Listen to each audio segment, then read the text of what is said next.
ఓం శ్రీ మాత్రే నమః. వినాయక చవితి అంటే మనకు తెలిసిన పండుగలలో ఒక ప్రధానమైనది. ఈరోజు గణపతి బప్ప ఇంటి వద్దే కాదు, గల్లీ గల్లీ ఊరంతా విరాజిల్లుతాడు. మట్టి విగ్రహాలను అలంకరించి పూజలు చేసి నైవేద్యం సమర్పించి ఆనందంగా జరుపుకుంటాం. ఎక్కడ చూసినా గణపతి బప్ప మోరియా అనే నినాదాలే మార్మోగుతాయి. కానీ ఈరోజు మనం చూస్తున్న వినాయక మండపాలకి స్వతంత్ర ఉద్యమానికి సంబంధం ఉందని మీకు తెలుసా?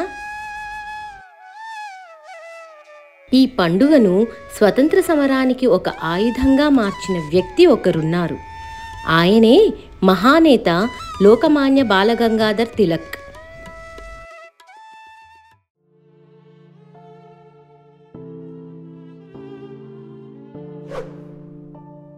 ప్రజా సమావేశాలపై కఠిన నిషేధం అమల్లో ఉండేది. ఎవరూ కలిసి చర్చించకూడదని బ్రిటిష్ పాలకుల ఆజ్ఞ. అలా ప్రజల ఐక్యతను అడ్డుకోవడమే వారి ఉద్దేశం. బ్రిటిష్ పాలనలో పేదలపై భారం రోజురోజుకీ పెరిగింది. పన్నుల కింద నలిగిపోయిన వారు అన్నం కోసం కష్టపడ్డారు. వారి కష్టాల మీదే బ్రిటిష్ సంపద పెరుగుతూ వచ్చింది. ప్రజలు ఒక్కటైతే వారి పాలన నిలవదని తెలుసుకున్నారు. అందుకే భయపడ్డారు. అందుకే విడగొట్టారు. అందుకనే బహిరంగ ప్రదేశాల్లో ప్రజలు కలుసుకోవడాన్ని నిషేధించారు. 1885లో ఇండియన్ నేషనల్ కాంగ్రెస్ ఏర్పడింది. కానీ అప్పట్లో అది మితవాద పద్ధతిలోనే ముందుకు సాగింది. బ్రిటిష్ పాలకులకు విన్నవించుకోవడం ద్వారానే మార్పు వస్తుందని నమ్మింది. కానీ తిలక్ గారు మాత్రం గట్టిగా చెప్పారు, స్వతంత్రం ఎవరు ఇచ్చేది కాదు, మనమే సాధించుకోవాలి. ఆయన నమ్మకం ఒక్కటే, గ్రామీణ ప్రజలే నిజమైన శక్తి, వాళ్లే ఉద్యమానికి బలం, వారి రక్తంలోనే దేశభక్తి ప్రవహిస్తుందని ఆయన చూశారు.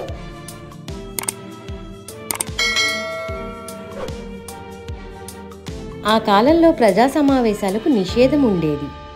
కానీ మతపరమైన పండుగలకు మాత్రం బ్రిటిష్ ప్రభుత్వం అనుమతిచ్చేది. అక్కడే లోకమాన్య తిలక్ ఒక మార్గం చూశారు. ఆయన ఆ అవకాశాన్ని వదిలిపెట్టలేదు. గణేష్ ఉత్సవాన్ని కేవలం భక్తి పండుగగా కాకుండా జాతీయ ఐక్యతకు వేదికగా మార్చారు. వీధి వీధిలో వెలసిన గణేష్ మండపాలు ప్రజలు ఒక్కటిగా చేరే సభలుగా మారాయి. భక్తి రూపంలో జాతీయ స్ఫూర్తి మేల్కొనింది. అలా గణపతి బప్ప మోరియా నినాదంలో స్వతంత్ర జ్యోతి వెలిగింది. ఈ వినాయక మండపం వల్ల మొదటిసారిగా కులం అనే తేడా లేదు, వర్గం అనే భేదం లేదు, ధనం అనే గోడ లేదు. అన్ని కులాల వారు, అన్ని వర్గాల వారు, అన్ని వయసుల వారు ఒక్కటిగా గణపయ్య ముందు నిలబడ్డారు. అది సాధారణ పండుగ కాదు, అది స్వతంత్రానికి శంఖారావం. అది భారతమాతకు అర్పణ చేసిన మహాయజ్ఞం.